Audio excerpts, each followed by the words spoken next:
Welcome back to another show of Music Matters Podcast. Today we've got Tanzy Sayadi. That's how you say your name, isn't it? Yeah, Sayadi. Thanks so much for having me, guys. Welcome back to the show, Tanzy. Well, I say welcome back. Obviously, no one really knows that we've already done this episode, and it kind of went a bit sideways. But we're doing it again. So, welcome to the show. Thank you. Thanks, your first ever time. Yes. Yeah. How's things? Things are good. Excellent. I say that because I'm kind of at this pivot in my life where like I'm just like on this like fast track of just like doing normalcy, and I know that the next few months things are going to start changing and work might be coming back, so I'm just trying to stay as content and like as, you know, open-minded about how the future is going to go right now. How's Gorgomish going to go? Gorgomish is good. We're hoping, you know, fingers crossed that we will be opening within the next few weeks. And if all goes as planned, then I will actually be doing my first show back under TS Events in November with one of my favorite artists ever. So I'm really looking forward to that if things do go as planned. That sounds pretty exciting. Are we allowed to know who the artist is yet or not? Not yet. Just Not yet? Okay. only because if I announce it now and then people hear about it and it doesn't happen, I feel like I will feel more let down than maybe other people will. Yeah, for sure. I'll tell you what, before we talk about Gorgomish and the future, how about we start in the past? Why don't Start with yourself, Yeah, tell us a little bit about yourself. Right, okay. Where you're from, where your family's from, when you moved to Vancouver, and that kind of thing. Yeah, okay. So for those of you who have never seen my face or my orange head, I'm Tanzy, and I own the company TS Events, and I've also managed various artists from time to time, helped here and there, dabbled in that. And I grew up in Iran, and then I moved to Canada when I was 7 years old with my mom and my younger brother. So that was an interesting move, coming from a, you know, country where I had my whole family there, and then all of a sudden being in a country where I didn't understand the language or the culture really. For sure. Was definitely very, it was a wild experience for sure. It's a game changer, eh? Yeah, it went from having my family around, my grandparents who I was like very close with, they like practically raised me, and to suddenly having just my mom, and my mom wasn't around as much because she had to like work and, you know, support two kids, and I didn't really understand what that really was. And so it took a while to adjust, and then all of a sudden I, you know, didn't have the same group of friends that I've had since like, you know, kindergarten. And now I'm just with a bunch of kids that I don't understand what they're saying, like, you know, 99% of the time. That must have been quite the transition at 7 years old.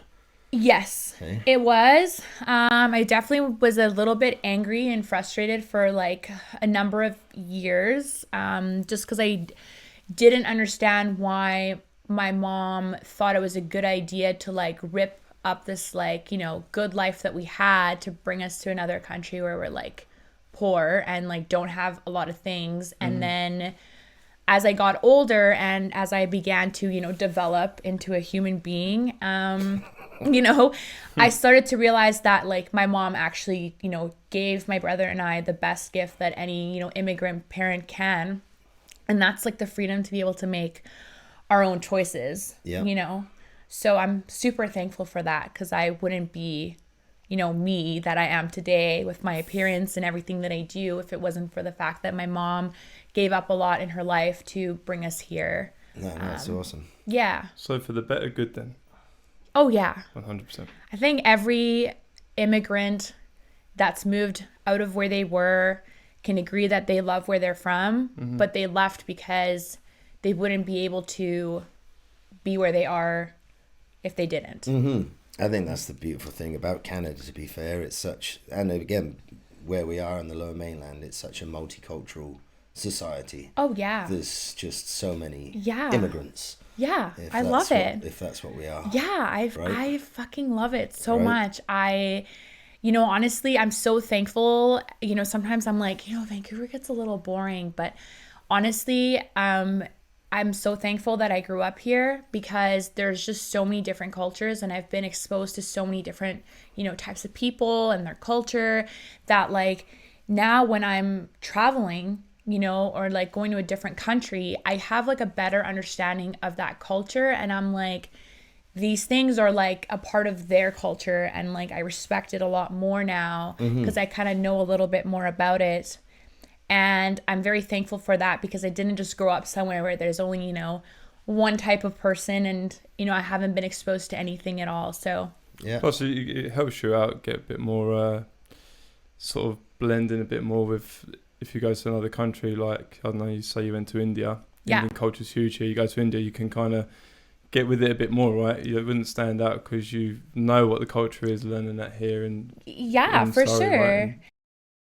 I feel like a lot of people sometimes often are like, oh, this person is, like rude or, something that they don't understand. They're like, I don't get this. But when you actually like take the time and educate yourself on someone's, culture and stuff, like you're like, oh, okay, this like makes a lot more sense. But at the same time, I'm also a believer that, if you do move to a different country, you should also be respectful of the culture that's part of that country, like I feel like I agree with that. Yeah, 100%. so for me, like morally, I carry a lot of things that I've grown up in Iran that I still follow, and like from my mom. But at the same time, I'm like, I grew up in Canada, so there's a lot of things about Canadian culture and Canada's like past and all this other stuff that I was like, I need to educate myself on this as well and be aware of this, because now I'm living here and I'm part of like this society. So I need to like respect that as well. Yeah, for sure. But yeah. So growing up in Canada then as a child and having left the country you came from, obviously you were 7 when you left, so I don't know how into music you were then, but growing up in Canada as a youngster, kind of what were your music influences? Were you the typical teenager that liked your pop and stuff, or? Yeah, actually, so I've loved electronic dance music for like ever. Like dance music has always been in my life. So going back to growing up in Iran, my family like loved to throw parties, and I feel like that's where I get my party troll genes from. Because my family actually loved to throw like big extravagant like Persian parties where they'd be like, oh, like 100 people like crammed in this like place, and like everyone's just like having a good time dancing. I was like dancing like, I don't know, when I was like 5-6 years old, like, at these parties. And so like, you remember that before? I remember all those things, and like having different types of music. And like my mom actually loves music. Like my mom is probably the reason why I appreciate music, like why I play music in the morning, why I play it like when I take a shower, because she always just had music playing. And when I moved to Canada, I started, learning about like the pop music that they have here, and some of it like I knew from back home because like, artists like Britney Spears and that kind of stuff, they're kind of known, all around the world kind of thing. Yeah. But then over time, but yeah, over time I started to develop my own taste in music even more, and the first like band I ever fell in love with that I still love is Our Lady Peace. Yeah, So I don't know. Oh, really? Oh, there we go. You two both got telling me now and now and be like, oh, you don't know them? Yeah, so they're actually a Canadian band. Okay. As well, and they were kind of like one of the first few that I like really fell in love with, and then after that, it just kind of started like opening more holes, and then my brother and I, my brother's 2 years younger than me, so we kind of did a lot of the things together, like at home growing up. And we had, oh my gosh, LimeWire. I was just like trying to remember the name of it. That was like Napster. Yeah, And this is when we had like, a computer, and I swear I feel like we had like dial-up internet at that time. I don't remember. But anyways, we had LimeWire, and we found this DJ named Tiesto on LimeWire, and my brother's like, well, let's just like download this. So we did, and it was like Tiesto's In Search of Sunrise. Like I don't remember what volume it is, but we started listening to that music at that time, and I was probably like, I don't know, 13, 14 years old. And was that pretty much your first electronic real experience? Yeah, so I really appreciated. That I really appreciated, and I fell in love with it. And then I used to follow Skrillex before Skrillex became Skrillex. He was like he was cool back in the day. He's still cool. I really love him, but yeah, I know a lot of people feel different about the whole dubstep thing that he did. Yeah, so I followed Skrillex before they became Skrillex musically. So then when they became Skrillex, I was like listening to trance music, but there wasn't really called trance back. I don't know, like everything just was kind of electronic music, or you'd call everything techno. Yeah. So then I started listening to dubstep, and I was like, whoa, okay, this side of music, I like it, but like not as much as I like trance music. And then when I was about, I think 17, that's when I like, you know, somewhat transitioned from like my emo phase of like just listening to like emo music to like more electronic music. And then to this day, I feel like it's kind of split in time. I listen to like electronic music, or I go back to like emo music. It's kind of just, it comes in waves. It's been like that, isn't it? Like when you were back in the 80s, it was the punk era, wasn't it? And then it went to... Yeah, it went from kind of punk to then the rave. Obviously the grunge kind of thing came in, so there was the split between the ravers and the grungy kind of, you know, Nirvana, Pearl Jam kind of thing was happening when I was younger. Right? Yeah, I really love Nirvana. Nirvana's wicked. Yeah. Yeah, Nirvana's great. Still love listening to it. And you know, it's funny because I like, you know, listen to like My Chemical Romance, like Taking Back Sunday, like all these bands, and then I'm listening to them now and I'm 28, and these, like, they released a bunch of music when I was like, you know, 14, 15 years old. And I'm like, I used to feel like that music really got me then. And then now I listen to it, you know, in my late 20s, and I'm just like, no, this actually makes a lot more sense now. But I don't know what I was going through when I was like 15, where I thought this was like, this really got me. But, you know, it's just like, I just feel like, you know, you kind of understand the artist because they would have been like the age I am now when they released those tracks. Absolutely, yeah. And so I'm like, oh my God, this track makes, like, I appreciate it even more now because I like can relate, like actually relate to some of the things that is being said through the message of the music. Yeah.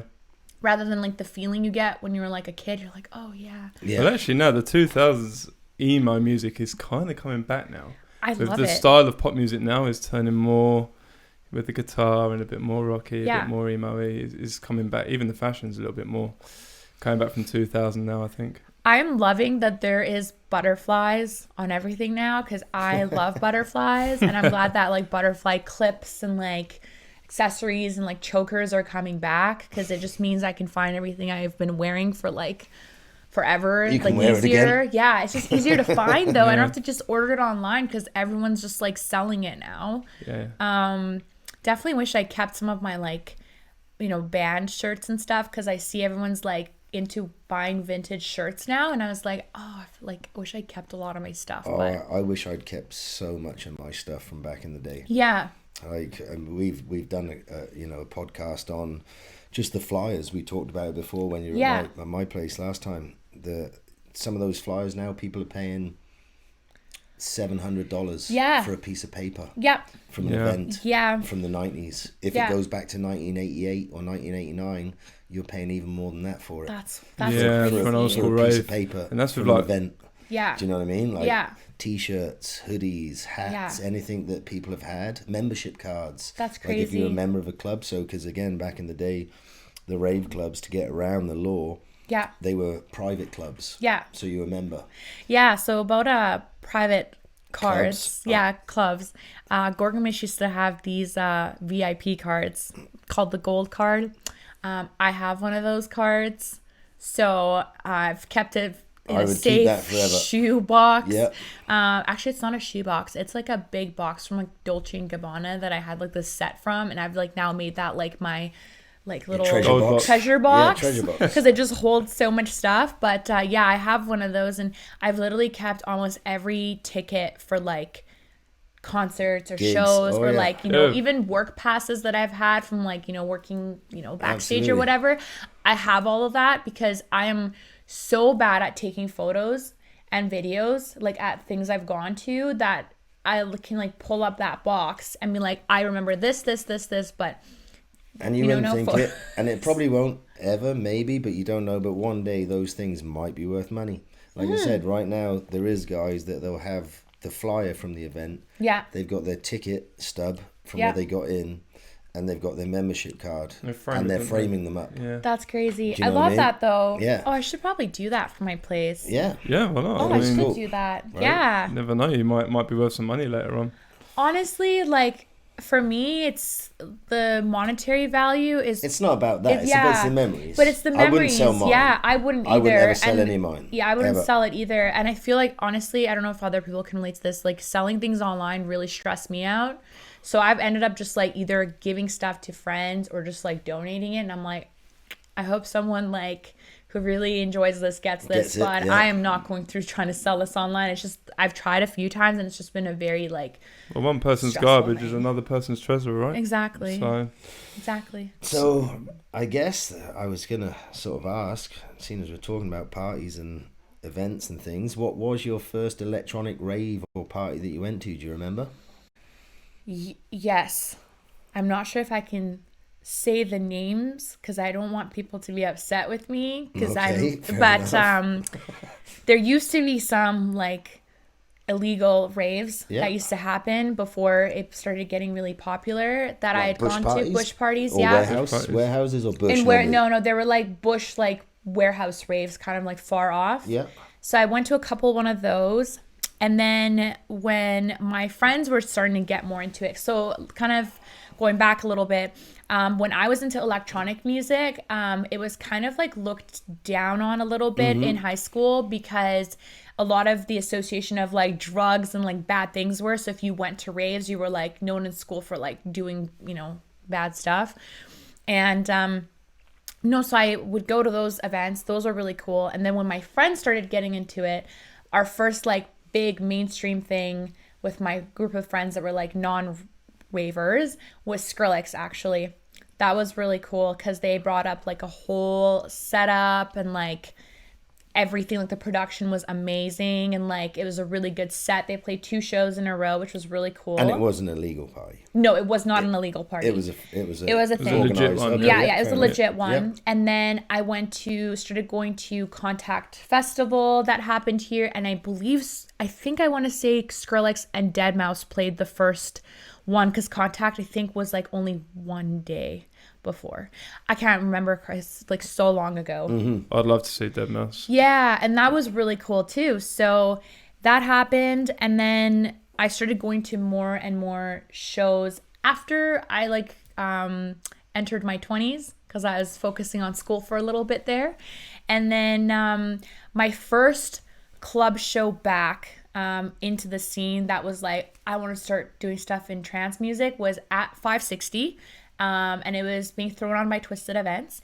And it was Arctic Moon and Indecent Noise that were the 2 artists. And then I was like having such a blast, and I was like, I love like trance music and I want to come into it and I want to like be a promoter. That's pretty much like where it started. Yeah, that's when you first started really thinking that's what you wanted to do. Yeah. Right on. Yeah. I was like, nice. I don't know what I'm going to do exactly, but I just want to somehow get involved in like these events that happen in the city. Yeah, for sure. So with going a little bit back to the cultures that you've experienced here from different cultures in Vancouver, that's also kind of changed with the same with the music as well, right? The different types of music, like you've got brands called Foreign Influence and all these sort of people from Europe that are bringing that sound into the Vancouver area as well. Yeah. Do you work with these brands and stuff like that? Pardon me? Do you work with these brands as well, or do you know people that run these events and you're looking to work with them in the future? Or yeah, I'm so. Sorry. No.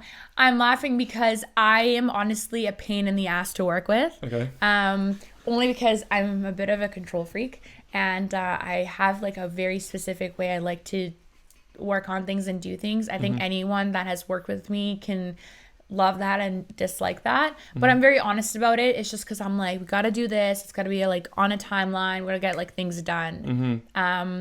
And that's not how some people like to work. Yeah. But if I feel like if you click with someone, you just know you can work together. And for me, I guess like I haven't had a lot of time to sit down and work with other people, because I have just my full focus for a while was creating an events company as an independent person, and then throwing successful shows, and then making sure the number one thing were that the patrons were happy. That was like my number one thing. And now that I've had that and it's been 3 years successfully doing that, I'm now like, okay, I'm ready to do collaborations with other people, you know, exploring and maybe doing some other stuff. And unfortunately COVID happened, so there hasn't been a lot of room for that. But now going forward, I'm definitely very much looking forward to working with other people. Yeah. Did you build up your network through creating events, or did you go to a load of parties to build your network up, meet people, and then be like, okay, I've met a group of people now, I can start running my events and organizing it? Is that how you kind of went from starting that, or did you plan it another way, or? Yeah, so I worked for Twisted Events as a promoter. Yeah. And then the awesome people that I worked with taught me a lot, and I asked a lot of questions. And then from promoting and like selling tickets, I met a lot of the people that I know now. And I went to all types of shows. Like I'd go to like hard style shows. I'd go to like, you know, more mainstream shows. Like I don't really just like one genre of music. So I'd be kind of at a lot of shows, and a lot of those people also were at all those different shows. So I got to like connect with a lot of people. Because there's like, you know, I don't like when people are like music snobs and they're like, we can only listen to like one type of music kind of thing. I like people that are like, I used to be that guy. I think we all have been at some point. But yeah, it's just cool. And then now, like when I throw events, I kind of like almost know every person in the room. Yeah. Which is like super cool, because I'm just like, yeah, I met so and so like at this show, or like this and this, and it's really cool because I feel like people have like entrusted, you know, me and like my whole crew that works with me at the club for those events. And it's really fucking awesome. It like, I honestly just like, sometimes when the shows are happening, I like have to like just take a step back and just like watch everybody. That's like my favorite thing to do. And just be like, yeah, this is really cool. This is like, sick, yeah, here's 200 people that like I know in this room, and they're all here to have fun and like support this thing that I'm doing, and it's like a really cool feeling. And like you said, you've got people behind you as well that are helping, like a little family of friends that help. Yeah. Yeah, like shout out to Graham and Amy. They're like my mom and dad. They're the like most amazing people. They took me in and brought me back into Gorgomish working there. But if it wasn't for them, I would have probably never thrown events on my own. Yeah. They were like, nope, you can do this. Like, we know you can, and you're ready to do it, so just do it. And to be quite honest, I was at a very low point mentally before I like announced my first show. And I kind of was like, okay, you've like been in this industry for a while, and you're gonna do this, and then if it fails, like other people that have tried it failed, and then you'll just move on, and that's just gonna be it. And then I, you know, talked to my good friend Bjorn, who played my very first show, and I was like, Bjorn, I'm like, I really love it if you could come and like make your debut here, play for me. And then I had like our whole team from Ava Recordings as well, with Somna and like Memory Loss and like Yang, and we all just like had this big show, and it was incredible. Like the tickets sold out so fast, and yeah, I was just so happy because, you know, trance had been dead for like a year and a half in the city, and no one was going to trance shows anymore because of oversaturation. And suddenly everyone's like, no, we want to come and we want to like do this. And Gorgomish was a spot that had not had trance in a while, and they're like, this is like a Saturday night, trance is happening, you know, and it's like with a headliner and like a whole bunch of locals. So has any big sort of trance DJs been to Vancouver? Like, I mean, if it's thinking trance, like Armin Van Buurin, Tiesto, Ferry Corsten, like all of them. I mean, I know they're the most commonly known. That's all. Yeah. But anyone like that been in Vancouver and played? At Gorgomish? Gorgomish or in Vancouver in general? Yeah, so actually no, Armin had like a big arena show. Like he played at the PNE, I think it was the PNE Forum. But Armin doesn't really play trance really anymore, like in his more main stage sets. Okay. It's more like if you go to like a State of Trance festival where he like headlines it, he will play like actual trance for like a good hour, or play vinyl, which is like incredible. But yeah, Tiesto also does play. He plays mainly like big, like more festively shows out here, not club shows. And Ferry actually does play club shows here. Usually he plays at like Celebrities Nightclub, which is incredible. He's one of my favorites. I love Ferry. But yeah, like I haven't had the opportunity to bring those guys to Gorg. I think Gorg is a little too small for them. Yeah, maybe. But that's the thing. I like the smaller venues myself, but yeah. I was gonna say I like that small club vibe. With the smaller amount of people with a big headliner, because everyone's like, boom. Like when I saw SNTS at Corska Studios, it was like 300 people. Yeah. Real cramp, but a big headliner. Yeah. And it was like you're more in contact with the music he plays. And do you like a festival goer, or do you prefer the more smaller club kind of venue, or?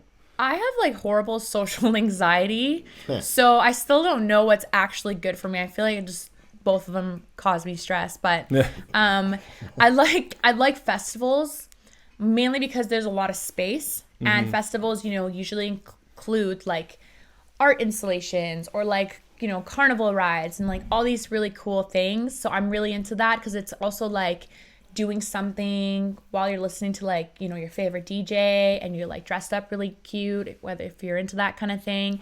But I'm also into like the club life because clubs are like dark, creepy, kind of little mysterious, or like they could be super like VIP. There could be two vibes in a club, and I'm into both. But one of the things that I definitely was very hard on was how many people get to come into the shows, and that was like 200. And the only reason why I said that is because I was like, these shows will never have VIP tables or bottle service. Everyone is kind of like equal here.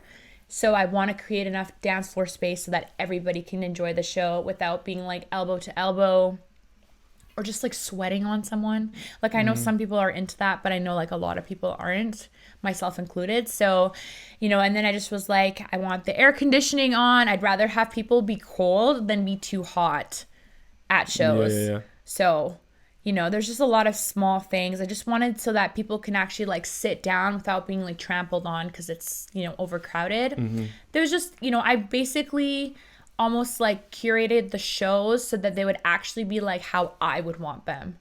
And then I realized the things that I want are pretty much what a lot of patrons actually want as well.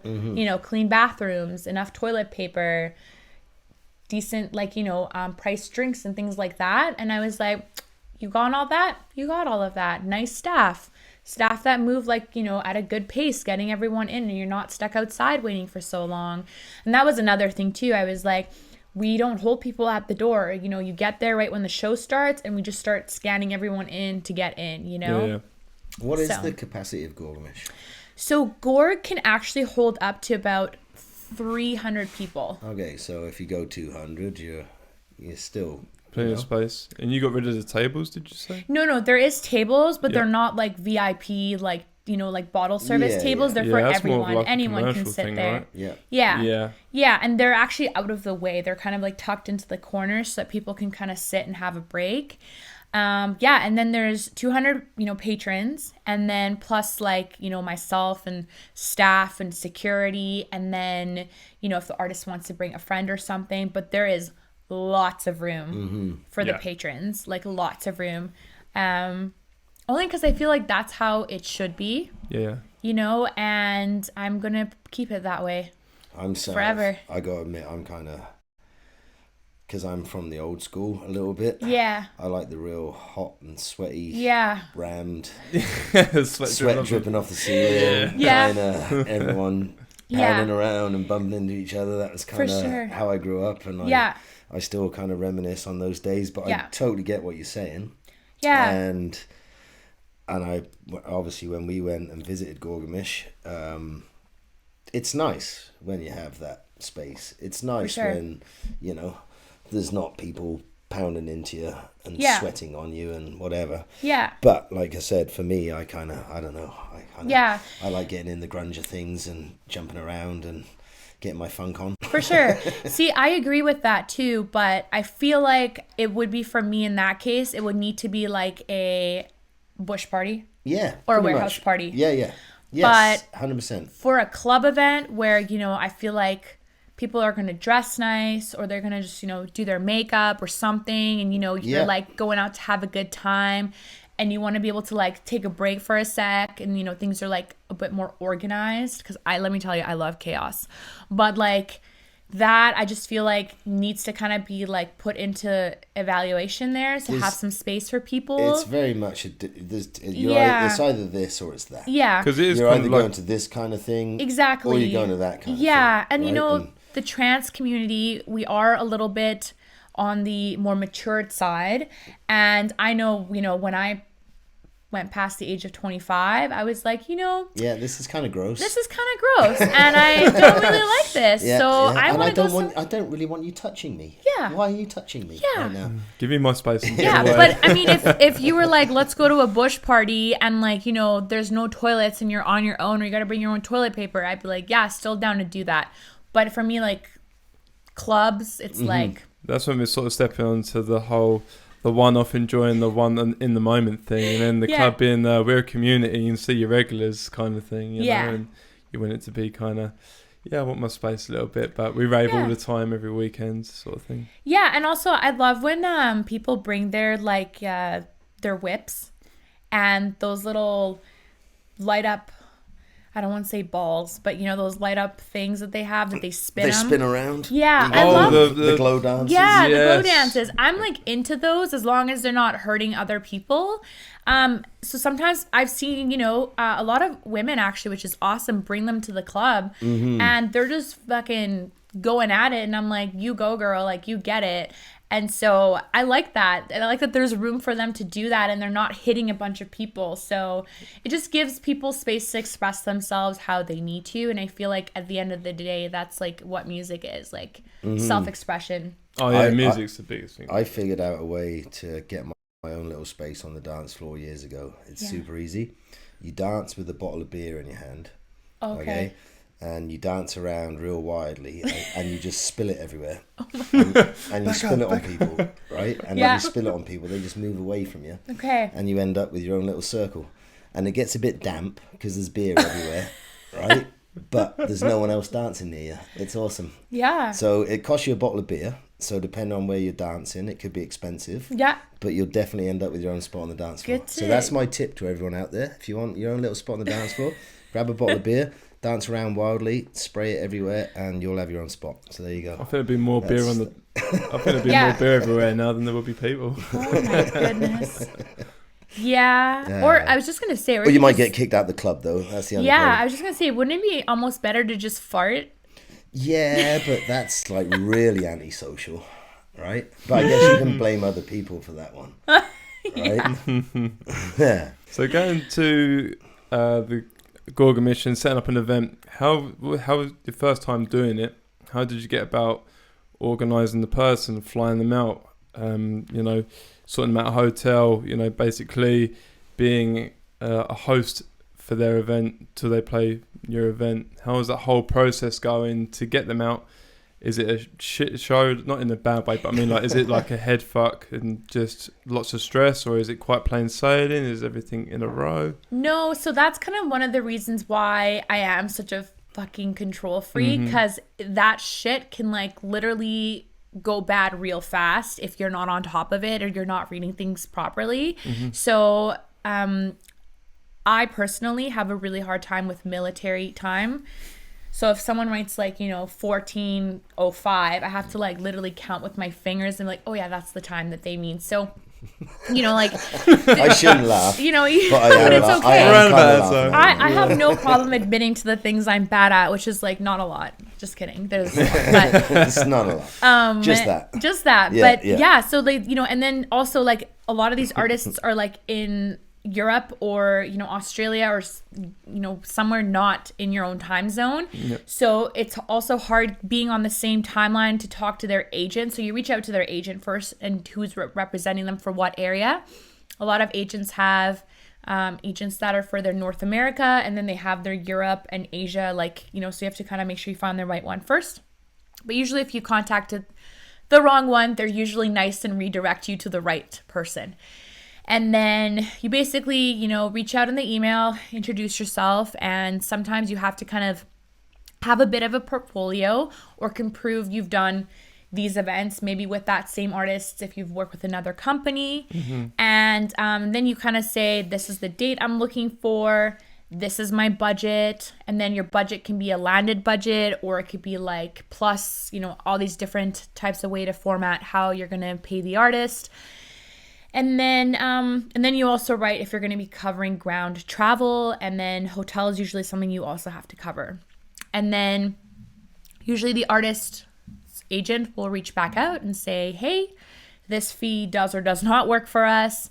And then this is the type of hotel they would require. And then usually the hotel, like, you know, has the detailing of what, you know, grade or whatever it is and what they would need, like all that kind of stuff. And then once you like go through everything, your date's all confirmed, then they send you your contract with the offer and everything. And most agencies, for me, you've had to pay a deposit like right away kind of thing as soon as you have everything confirmed. And then you would pay the other half of the artist's fee, like, you know, 10 to 14 days before the show kind of thing. And then, you know, the only time that would change is if something happened and the artist can no longer make it, then you would reschedule or something like that. For sure. And then, yeah, so then they send you all the artist's flight information and you go grab them, pick them up, and then hopefully it's not awkward in the car ride. And then you take them to their hotel. And you usually like go out for dinner or something before the show. And then we have the show. And then, another drop off. And then they go home or they go to another gig the next day. Yeah, sure. So that's kind of like the rundown of how it all goes. So stressful or kind of cool? Oh, no, it's fucking stressful.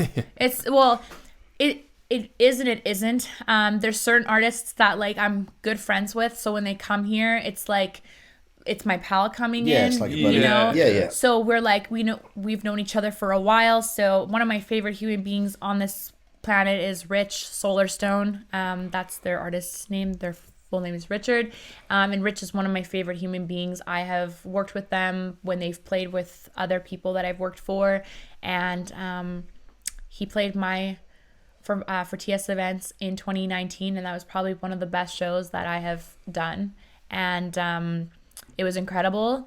And I'm hoping that to have Richard back sometime later on this year. And so when they come, it's always a great time because we like, you know, keep in touch and chat all the time. So when they come, it's like, you know, your friends here, you're doing this like cool thing together, and then, you know, you say goodbye after, and you don't know when the next time you're going to see them because they're like kind of all over the place.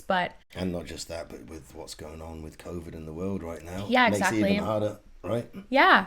That's kind of the thing. And COVID kind of made me realize how lucky I am and was, because I just had all these like incredible connections and incredible experiences, and it just made me really realize how even more incredible they are, because I could no longer do those things. Absolutely. Yeah. All of a sudden, once they said you can't do this and this, then part of you like knows nothing is permanent in the world, but then you actually don't get to do it anymore at all, and you were like, wow, I was very lucky to be able to do all this, and you get to really miss it. I think growing up in our lifetime, we've taken it for granted that we can get on a plane and go wherever we want and see whoever we want. Yeah. You know, our parents, they didn't have that. It was in their generation where you know, cheap flights started coming in. Right? You think about it. You know, your mum, she was probably of that generation where when they were younger, their parents probably didn't fly over the world to go and travel and go to shows just for a weekend. Whereas we've grown up in an era where, some people don't think twice about flying across the world to go for a week to go and party somewhere really cool? Oh yeah, like so I get my traveling from my grandparents. My grandparents have traveled like literally all over, and they loved going to Japan. So that was one of the reasons why I got so into Japanese culture too. But sorry, going back to that, yeah, my grandmother, when I told her like, oh, I'm going to like EDC and like all these other festivals, she'd be like, well, how many days are you gone for? And I'd be like, well, just for like 4 or 5 days. She's like, what? Like you're flying there and then you're coming back? And then, I'd go to Amsterdam. Yeah. And she'd be like, so you're just going for this thing? Well, won't you like go sightsee? I'm like, oh no, I'll do all that too, but it's just going to be really crammed in like 5 days. And she'd be like, you're crazy. Like we didn't do that, back then. But she'd also be like, it's cool that you're doing it. Cause I'd be like, I had such a good time. Right. Yeah. So yeah, definitely like. We're pretty fortunate and blessed that we have those opportunities. Not that, again, now they're a bit restricted, but. Yes. I'm hoping that I can travel again soon. Mm-hmm. I'm going kind of crazy. I'd love to go to Japan. Japan's like the one place I'd love to go. Japan's incredible. Yeah. I'd love to go to Japan too, actually. Yeah, it's incredible. Japan's on my list of places I've always wanted to go. Yeah, you should definitely do it. I tell everyone, you literally are missing out if you haven't gone. I don't say that about a lot of places, but Japan, I'm like, no, you're definitely missing out if you have never gone there. They got so many weird, cute little animals. I want to see all their little cute animals, because I don't know what it is about Japan, but they seem to have like cute animals. I don't know what it is. Yeah, they somehow turn things into like a watermelon. I want a full hot dinner out of a vending machine. Oh yeah, that was really cool. That's what I just want to try. Like you can have a full meal. But you can even go to 7-Eleven and get a full like actual meal that's like a good quality meal. Like their 7-Elevens and their Lawsons are like, they make ours look so ghetto. Like we look like Hastings in comparison to like. Well, ours are ghetto. Let's be honest. Like, pardon me? Like our 7-Elevens. Yeah. They're ghetto. They are, yeah. But like they're not making them look it. They are. They are, but like in Japan, it's not. No. Yeah, it's just like culture, that's how it's like. When you go somewhere nice in Vancouver and then you go to Hastings, like that's the comparison between our 7-Eleven and their 7-Eleven. It's yeah. I'd like to get a tattoo over there too. That's one of my lifelong dreams. Hand-poke Japanese tattoo. Yeah. Absolutely. Ooh, good luck with that one. No, that'd be good. Yeah. Cool, yeah. Ready it's a bit painful, that one. I ain't got any tattoos. I'm a bit of a wimp. So, and obviously because of COVID and everything, do you have any plans for traveling at all coming up? Or are you kind of... I'm holding off for now, only because I right now don't know what traveling looks like. Mm-hmm. And to be quite honest, having grown up in a country that like you can't leave unless you like leave somehow like another route. Yes. Yeah. It's kind of like a fear of mine to travel and then be told like you can't leave. Like even though if it's like somewhere that I want to be, it's just a very weird thing that I'm going through right now. But so I'm gonna hold off from traveling probably for the next year or so. Yeah. But I know by the time my birthday rolls around in February, I'm gonna be like, okay, I'm gonna go on my annual trip somewhere because I usually travel for my birthday. But we'll see. Right now, I kind of just want to like focus being here. Yeah.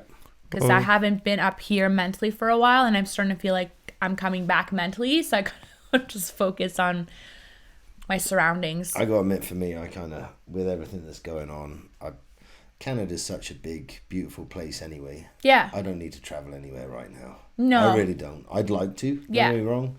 There's lots of places I'd like to go, but do I need to? Nah. Not really. Like, we're so lucky here. Yeah. We got everything we want. Right? We got beaches, we got parks, we got mountains, we got ocean, we got the island. Like, we're pretty fucking blessed. So yeah, I feel quite happy to not travel for a bit. I agree. But I'm totally with you. I can't wait to actually get on a plane again and go somewhere new. Yeah. And honestly, I know a lot of people have heard me even say it, like, I know Vancouver can be a no fun city when it comes to nightlife sometimes. Especially with all the rules that the city has. But at the end of the day, every time I fly back and I'm in YVR, after going somewhere on a trip, I'm just like, I know some of the things frustrate me. But I'm actually really thankful that I'm here because I can drive for 15 minutes and be at the ocean, or drive 20 minutes, be at the mountains, and like get all the different, you know, climates that I want. And I'm breathing clean air. Yeah. Like, these are really like things that you don't get everywhere else in the world. You can live in some nice places, but you don't necessarily have all of those things. Yeah, so like when I lived in London, that was just completely, the air pollution in London is terrible. And that's kind of why I came to Canada. It smelled like pee a lot there. I really liked it though. That sounds like London. That sounds like London. Yeah, that's people that come above to use a lavatory when they come out of a club or a pub. That's fucking London. I love London though. Mate, London's a great fantastic place. It's cool. London, mate. Again, there's. I was just talking to someone, actually, some random lady at the gas station the other day. Like, this is so sideways conversation. But anyway, she'd left her window open with her handbag there, and I was like, why are you leaving your handbag there, darling? Like, you're just going to get robbed. Like, what are you doing? So then when she was older, we started talking, and we talked. She had family back home, and we were talking about London. And I miss the social side of things, and it's a great city, and England's got some great spots. But I'll be honest with you, I've had a couple of trips where I've gone back home, and I've literally landed at YVR. And one time I actually did pretty much get down on my hands and knees and kiss the pavement. That I was back in Canada. Like, thank fuck for that, man. Yeah. You know, like I said, there's so many things I do miss about it. Yeah. But everywhere's got its pros and cons. Yes. And you make what you make of it. Yes, exactly. But this is a pretty good spot as far as what we've got goes, I think. For sure, yeah. Touching on the Vancouver nightlife. Yeah. What are the rules that are different from other places that you've been, like that make, like, from what you say, like, make Vancouver? Because me and Craig, well, me mainly, I don't really know Vancouver's nightlife that well because I've only been here for 3 years. Yeah, I mean, so what are the rules that make it the way it does? Well, our parties end really early, right? So you know, club shows, you know, last call is like at 1:45, and sometimes clubs stay open till 3 if like a DJ is still playing, but most people clear out because, you know, the liquor license ends, so they're not really serving anymore. But it's just like everything kind of shuts down after midnight, you know, whereas if you go to like New York or like, you know, LA or like even Toronto or like Montreal, there's still like things happening all the time. And I feel really bad for a lot of venue owners because I'm sure they'd love to have shows that run later or like do things, you know, after hours type of thing. But people love to complain. Like, people love to call the city and like, you know, call for noise complaints and get things shut down. Yeah. And, you know, in my mind, I understand and like respect that. But also like, I'm also kind of like, why did you buy a place that's right next to a music venue? You know, like it's just, but you know, I'm also like, I try to also be respectful of those people and be like, okay, maybe they've like got a baby or something, who knows, but whatever, like obviously the noise bothers them.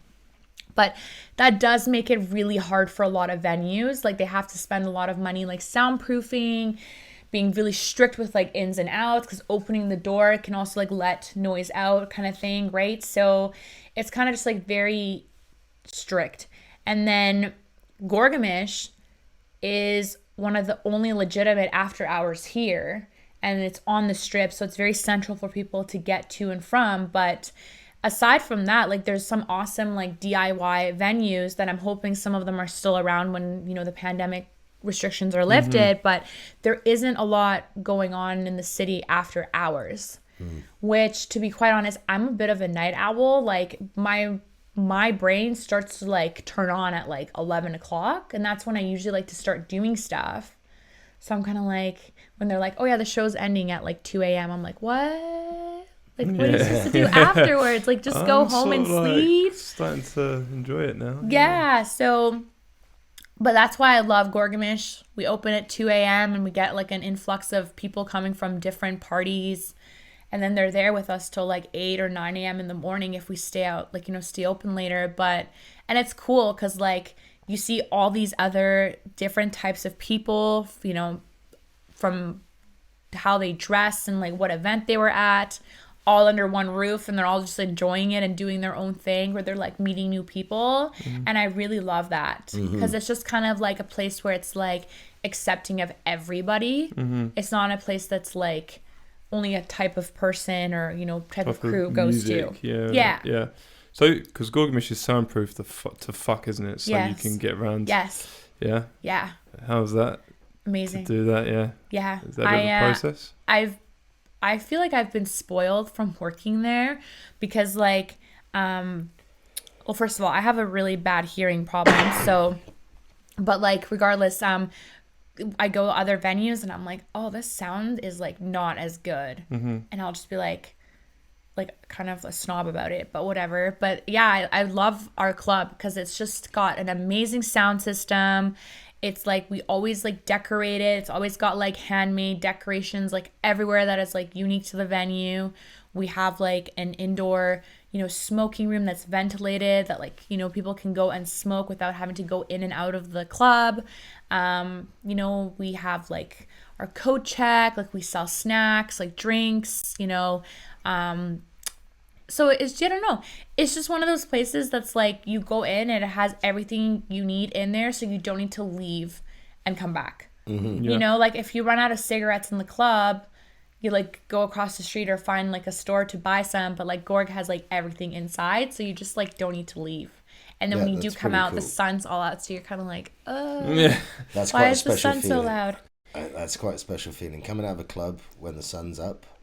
Oh, yeah. I did that all straight into a cafeteria. Oh, it's one of the best things ever. Yeah. You know, I know we've talked about it before, Tanzy, but there was the one club in England called the Eclipse, and it was the first one in England that stayed open till 9 o'clock in the morning. So it was 9 p.m. till 9 a.m. I love 12 that. hours hardcore all the way through. I love that. And you'd be coming out, and the parking lot that we all parked in was the parking lot for all the shoppers. So all the little mums and dads would be coming out with their kids at 9 in the morning to go shopping, and we'd all be ripping out the club, just in a pretty magic state of frame. You know what I mean? Yeah. And then again, we've talked about this one, Space in Ibiza. Yeah. Space. Super cool place. Opens at 8 o'clock in the morning on a Sunday. Yeah. Unbelievable. Yay. You start dancing as the sun's coming up. Yeah. And you're dancing for 12 hours through the day. Like, just one of the best feelings ever. It is. And it's honestly, so I love things like that because, you know, like if you're like a troll like me, I'm just like, let's go from 8 p.m. to 8 a.m. Yeah. But then if you're like, you know, a sensible person where you're like, okay, I'm going to sleep and, you know, have some food and show up to the party later, you can go at like 2 a.m. and the party's going. Oh, that's what it's just and got going, really. Yeah. Right. And it's awesome because then it just like provides a time for everyone to go. And I just love that because I used to, when I was a patron at Gorgomish, I'd like freaking sleep till like midnight or something. And then just get up and go. And then get up and I'm like, hey, time to like look cute. And then like go and like be out till like 10 a.m. the next day. But that was fun because I was just like, I'm like, I really don't enjoy right now going clubbing at like 9 p.m. Like everyone else does. I'd rather go after hours where it's like better for my timeline. Yeah. So that was really fun. And then also like I met all the other like night owls and weirdos. Like, so I loved it. Weirdos unite, eh? Yeah. So talking of going to the clubs and being a night owl, where's the best club you've been to or the best event you've ever been to, not just in Vancouver, anywhere that you've attended around the world that stood out to you the most? And why did it stand out to you the most? So there's two. The first one would be Womb nightclub in Tokyo. I was very lucky to work an event there when I was working with Ava Recordings. We had a full like night where it was just an Ava night at Womb, where my friend Bjorn, who also played for my event, was playing with artists like Rinaline, Somna, and just amazing artists under Ava. And then my second would probably have to be going to London. I actually really enjoyed going to the Egg. I've been to Egg till 11 in the morning. Yeah. And it wasn't the club itself that I really liked. It was actually like the culture in London, because people were like so outgoing and like just so like in the mode to like party. Like they were just like, yeah, man, like let's get you a shot. Like you're Canadian, like let's get you drinks, girl. Like let's go. And then in contrast, when I was in Japan, those guys like know how to fucking rage too, but they're like super respectful, where they're like, okay, I'm probably not going to offer to buy you a million shots at the bar, but I'll offer you like a drink and then still give you your space. Whereas like people in London are like in your face and they're like, you got to do this. And I feel like it kind of, and I'm just kind of like, it matches my two moods where I'm like, okay, calm and respectful. And then there's like my like insane side where I'm like, no, like let's do this like right now. So I really appreciate both of those things. Yeah, that's my two favorite I think stories. That's quite an English party people kind of thing.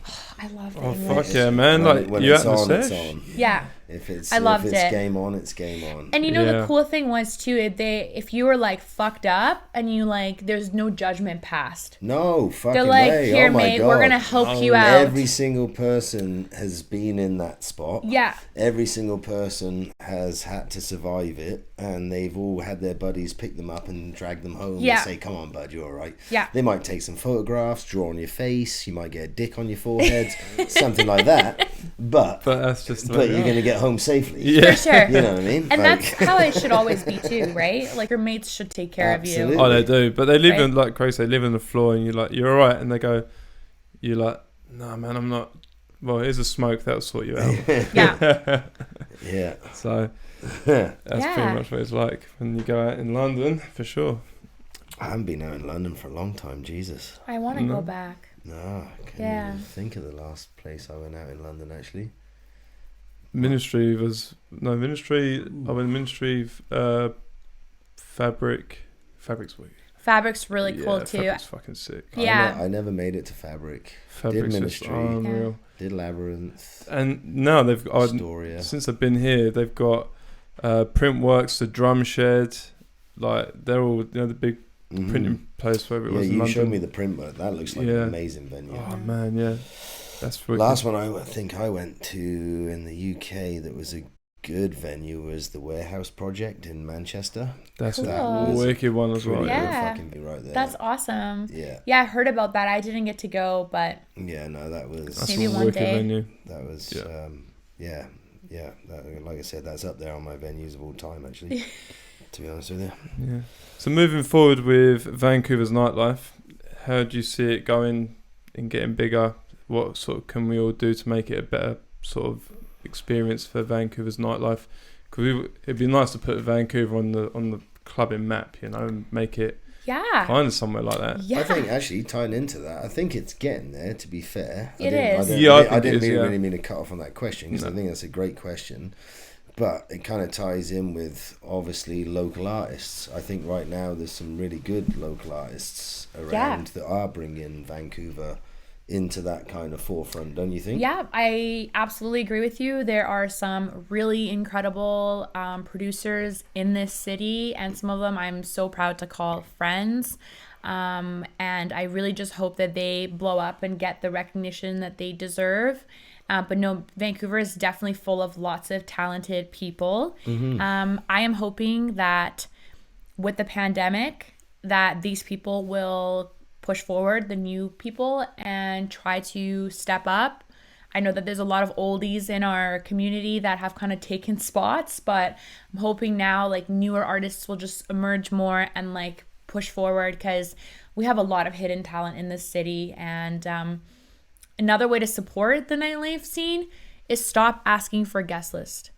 Oh man, don't even get me started on that. Please, plus one? for for if it's, I don't want to just say this, but if it's for a big company that, has like multiple, assets or things like that, I get it. If you want to ask for guest list, they can support that. But if it's people that are like, two people or one person like myself that are running events, please don't ask us for guest list.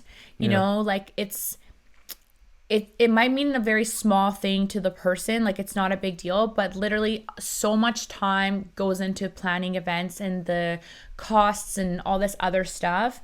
And, you know, personally myself, I like to pay people like a fair, like good amount of money when they work for my shows or any type of work I do. So, you know, if you were asking for a list, it's kind of taking budget away that can be paid for people to make the production of the show better. Yeah. You know, so because all your mates come out of the woodwork when you're running a night. They're like, "Oh, mate, interested in a guest list or something like that." But I'm very lucky, and I haven't had too much of an issue with that. Like, I feel like the people have really been supportive. But I'm very open if like someone financially can't come to an event, but they really want to come. I've always left the door open that like, hey, just shoot me a message and I'll cover you this time. And then when you are able to put money down, buy someone else's ticket for another show in the future. That's kind of my thing, you know? Because that's fair, isn't it? Yeah, there was times when I was younger and I didn't have like a ton of money, but still wanted to go out and was able to like get on lists and stuff, which I'm super thankful for. But now it's kind of like just pass that kindness along, you know, and just support people because, you know, some of us want to do this for our livelihood, but we can't do it without the support of the patron. I get it totally. So what's the future now for yourself moving forward with everything? So I'm definitely gonna be doing events. Probably gonna come back even better, stronger, and like more grounded than before. TS events. Still TS events. Yep. Still Tanzy, and just I definitely had a lot of doubt and a lot of like self-infliction during the pandemic because I almost kind of like didn't know who I was, you know, being the girl that like did events and like, you know, did all these fun things. But I used COVID as a time to just kind of step back and like work through some of my other personal things that were going on. And now that I've kind of dealt with a lot of that, I feel like I'm in a way better headspace to be able to like jump back into something that really is needing all my attention, and I'm even more focused than before. So I'm really genuinely stoked for people to see the new acts and the new artists that I'll be bringing. I will be bringing some of the artists that I have worked with in the past for events, but my focus now is to just bring in who I like to listen to now. Might not be the same people, but it might also some of them be. So it's going to be different than it was before for sure. I was going to say, is it going to be slightly different from your previous shows? I want to keep things different, and I want to bring some people back that I have before, but I feel like it is time for new faces to come and for people to hear new music in the city. And I'm confident that I'll have the same support that I've had throughout all the other shows for bringing new faces into the shows. Awesome. So that's super cool. That's wicked, mate. And actually, this almost kind of whips us back to the, you know, the beginning of the conversation. But so when are you thinking of doing your first one? When is the actual, what did you have any kind of date you can give us? I think I can give the date. Right. November 27th. November 27th. Saturday. Save that date. That will be the date of the first show and TS events coming back. So. And that's going to be obviously at Gorgomish. Gorgomish, hopefully. Yep. Yeah. Yep. Awesome. We'll see. Is there any new sort of things happening in Gorgomish, like changes that from different before, like any renos or any? I can't say anything right now, but I will say that those that will be coming will definitely be enjoying their stay. Okay. And I know that, they're just going to have a really good fucking time coming to see us. Just to see what it's like. She's sending it. If they've upgraded the sound system, that's going to blow my mind because the sound system sounded fucking amazing anyway. It was good. So if they even spent any more money on that, then I'm in. Right there. Yeah, because obviously good sound system, you don't get it ringing. For me, you don't get it bad. Yeah. Yeah, but when I went to Gorgomish, I didn't have that. When you go to some of these clubs, they redline the mixer. It's super loud, screechy, distorted. I didn't have that. You couldn't say that about Gorgomish. No, you couldn't say that. Gorgomish. So if you put more money in that to make it even better, then I'll be like, oh, fucking. No, there's we definitely have some surprises up our sleeves. I just can't say anything publicly. Exciting. So I'm Really excited. Yeah, I'm excited. I'm honestly so excited to just be in the club. Like, I'm probably gonna cry, like, just going through the doors and just being with my family there. Like, they're honestly like my family. So, and I haven't seen a lot of these people at all, like, because of the pandemic and all that stuff. So I'm really excited. I'm also a little bit anxious because I know there's going to be a high demand for nightlife. Absolutely. And yeah, mate. you just don't know, right? There's a lot of unknown. You don't know how long it's going to last, and whether this, this need for it is going to last a long time or it's going to die out really fast. Oh, I think it's going to. I think people are going to go 10 times harder. I think it's going to go 10 times harder. But I think regardless, I'm just going to enjoy it. While you can. Yeah. I think, again, looking at what's gone on in Europe as they've opened up their doors and things, people have gone out even harder because they realised how lucky they were before and that they took it for granted and didn't use it enough. And that once it was taken away, that they were like, fuck me, I can't do that now. But I really want to. And as soon as it was opened up, it pretty much exploded again. Yeah, well, it just packed out. Exploded. I mean, during the pandemic now, we also now have a new wave of DJs that are streamers, right? So a lot of people that didn't DJ in clubs started DJing streaming. So there's like this whole new side of music, right? And it's going to be really interesting because I'm curious, if a lot of people that necessarily didn't go out to club shows will now do so because they've been watching these artists grow online. Yeah. But now they'll have the opportunity to hopefully see them in person. And I feel like that's going to be it's going to be cool. Like, I'm excited. I wonder if there'll ever be some weird little nightclub that there's not actually a DJ on site, that it's just a screen and the DJs are wherever they are in their fucking homes. That may happen. you know what I mean? You never know. That also may be the new normal for clubs that want to have international artists. International big names where they can't travel. That just may blow up very well. Screens everywhere. You never know, do you? You never know. I think with new DJs that have been streamers and a bit up thing, I think it's good as a warm-up DJ. Because I know it sounds a bit petty, and I don't mean it to sound petty, but they're not really got a crowd to read. And a good way to be a warm-up DJ is to learn and read the crowd, not to go from 0 to 100. To be a good DJ, you need to read the crowd. And I think it's a good way to get people who are streamers, say, hey, I can get you to do a warm-up set, learn to read the crowd, and then we'll work our way up, from that, and then it's a good way to introduce him, I think, to the club life. For sure. I agree with that, and I don't at the same time, because I didn't want to be snobby about it. Oh, no. It's not snobby at all, but for me, it's kind of like, I hope this doesn't come rude, but some people are just fucking horrible at DJing. Oh, absolutely. And some people are fucking horrible at producing music. And then, but the people that are producers, that can produce, might not be good DJs, and vice versa. Someone that can DJ very well. Sure. But then you have the unicorns, once in a blue moon that can do both. Yeah. And I've honestly can say probably a handful of people that I know can actually successfully do both things. And I think it's just kind of where you find where to place those people, so I guess it's just a matter of seeing how those people are and kind of deciding. For sure. No, I totally agree. But I'm definitely very interested to see how DJs that started from the streaming side will now be going into the club life side if they can transition. But I also feel I feel like streaming will stick around for a long time. Oh, I do now too. I do. Clubs might not be accessible to every person. No. So. No, I think it's become part of that kind of whole social media, Instagram-y thing. If you're an artist now, you can stream to everyone. You don't have to leave your house. Yeah. And you can hit a big audience, bigger than you probably could in some of your clubs. You know what I mean? Think about it. If you played in Gorgomish, you're going to play in front of 200 people on one of your nights, maybe 300 on another night. If you're a streaming DJ, if you get a bit of a following and a few more clicks, you might be streaming to fucking 3,000 people live. It's true. Just on Facebook. It's true. Right? And you may never have played anywhere. Yeah. Right? And, a lot of people ask me, why didn't TS Events do any streams where you had artists play? And, honestly, the streams, to be quite frank, like made me super depressed. I stopped watching streams. I stopped too. Yeah. So I didn't mean to cut you No, off. no, I it's did all the good. same But thing. I started drinking like a lot more during the pandemic, and I just fucking hated it.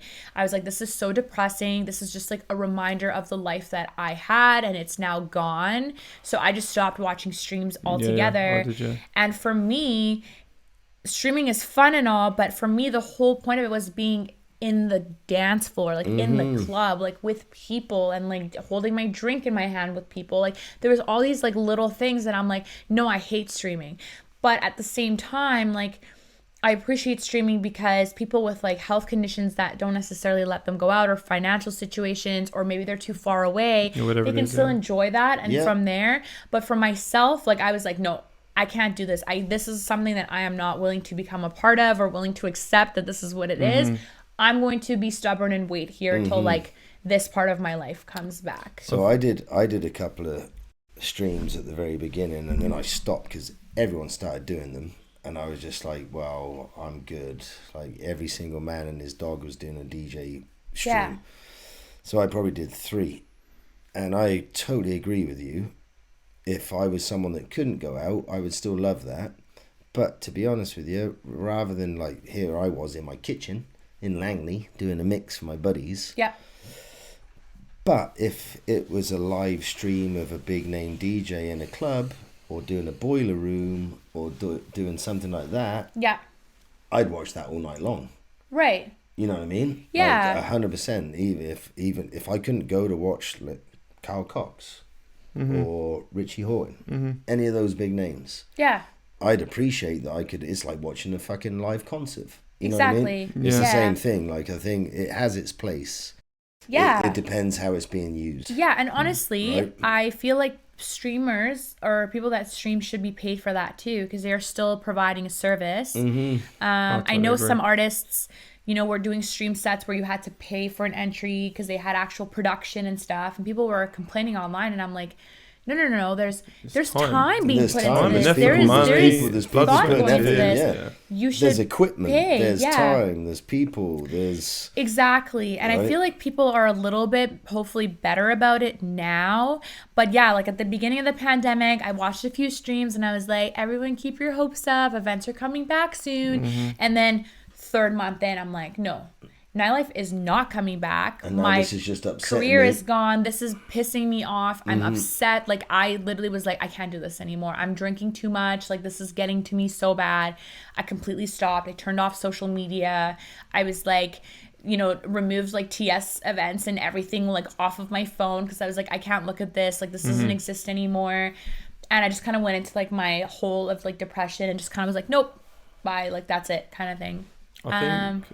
Sorry to cut you off there. I just think with going to live events, as you said, we need that human interaction to enjoy stuff, right? I know, like you said, watching it on the screen can be depressing. That's why you switched off. That's why we all did. Yeah. We need that human interaction. Yeah. So I definitely think we do need that. Hopefully, it's all going to go back to normal. Yeah. Over here, but one thing I did want to say that I remember was when you do open up Gorgomish, and you do go back to normal with Gorgomish, I think, should you do a documentary, like a video of you opening the club back up with the big reveal, stepping back into it, and see your reaction of everything? Honestly, I'm definitely going to record us going through it, because I'm one of those people that's like a sucker for having things on video sometimes. But yeah, it's definitely going to be like a very emotional thing, because we don't know how things are going to go. We know that we might be able to open, and then how will it be with having patrons in? I mean, personally for myself, I went to an event a couple weeks ago, and it was an outdoor event. And I actually had like really bad anxiety. Like I was at the entrance with my friend, and I was like, hey, like I'm actually like feeling my heart like racing, because I'm not used to just being in a crowd of people again with a bunch of strangers. Because, over the last 2 years, we're like, stay away from everyone. You can get someone sick, kind of thing. Yeah. So it was just like, okay, no, you used to this all the time. You're fine. Like you're outside. Just take a deep breath. And then I was like, okay, So I feel like definitely probably gonna record something. Well, if you want a hand recording some I was stuff, gonna say, Craig, I get your camera. know a couple of guys that have cameras. Okay. And a microphone.